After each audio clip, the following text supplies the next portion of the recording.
कि जो ज़राए हमारे पास हैं वो इस बारे में क्या कहते हैं। चले कहानी को वहीं से शुरू करते हैं जहां से हर शहरी रोज इस मसले से गुजरता है, यानी कराची की सड़कों से।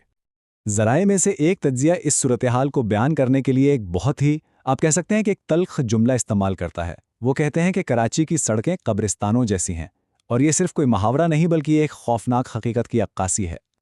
और इस हकीकत की इंसानी कीमत क्या है, ये देखें। शहर में ट्रैफिक हादसात की वजह से 536 लोग अपनी जान गंवा बैठे। ये सिर्फ एक नंबर नहीं है, ये 536 जिंदगियां हैं जो शायद बचाई जा सकती थीं।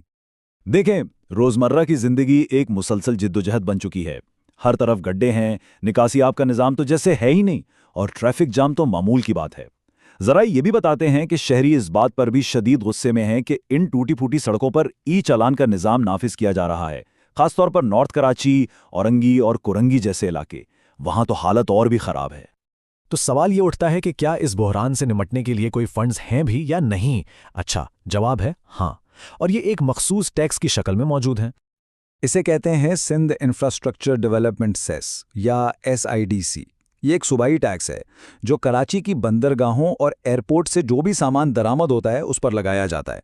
और इसका मकसद बिल्कुल साफ था, सिंध भर में इंफ्रास्ट्रक्चर की तामीर और देखभाल के लिए पैसा इकट्ठा करना। और ये टैक्स कितना है? दरामदी सामान की जो कस्टम्स वैल्यू होती है उसका तकरीबन 1.80 से 1.85%। सीधी सी बात है, जितनी ज्यादा दरामदात होंगी उतना ही ज्यादा पैसा इस टैक्स से आएगा। तो अब आते हैं असल सवाल पर, इस टैक्स से पैसा जमा कितना हुआ और वो गया कहाँ?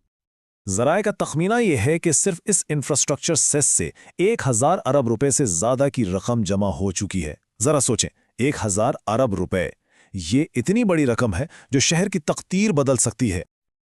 लेकिन अब जरा तजाद देखें, 2008 से सूबाई महसूलात में 10,950 अरब रुपए की माली बेज़ाब्तगियां रिपोर्ट हुई हैं।